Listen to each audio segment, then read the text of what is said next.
Welcome back to Clark's Cookery. This is part 4 concerning our grilling techniques, and this will conclude our question and answer session. In this video, we will talk about how to use a smoker and how to use the offset. Alright folks, so as my sister mentioned, we're going to talk about an offset smoker and then sort of how to regulate the temperature in it. This was a viewer's request, so we're just going to try to address that and make sure that it's clearly explained. The first thing, if you have an offset smoker, is your firebox will be separate from your food chamber. You have your vertical smokers where you have your firebox and then your meat box is right above it. This is the offset smoker. So firebox to one side, meat chamber to the other. That's the easy way to tell the difference. So you will load your basket with your charcoal, which in our case was our hardwood lump charcoal, which is normally what you would want for a smoker anyway, because the regular briquettes make too much ash and you won't get enough airflow through and your temperatures won't be quite as regulated, especially with a smaller offset such as this one. So back to what we were saying, load your basket with your charcoal, not all the way up, but maybe about half to 2/3 full.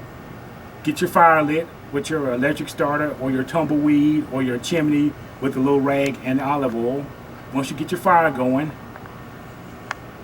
you would dump it into your basket and slide it all back in.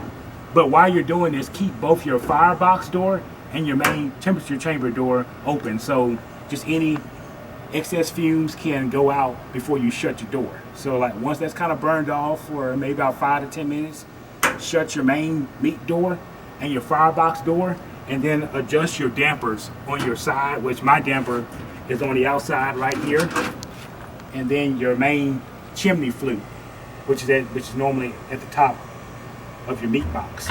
You would do this to be able to regulate your temperatures. So like normally if you're smoking your meat about 225 to 250, and you would have your door thermometer there that is measuring your temperature, but I would also have another one that's probably stuck in another spot somewhere in there that can also tell me if this thermometer is accurate or not. So that's just a very brief summary of how to light your smoker and then how to regulate your temperature. Have both doors open, put in your charcoal, get it lit. That's about 5 or 10 minutes. Shut your doors and then adjust your dampers to regulate your temperature to say 225, 250, just depends on what temperature that you want to smoke with.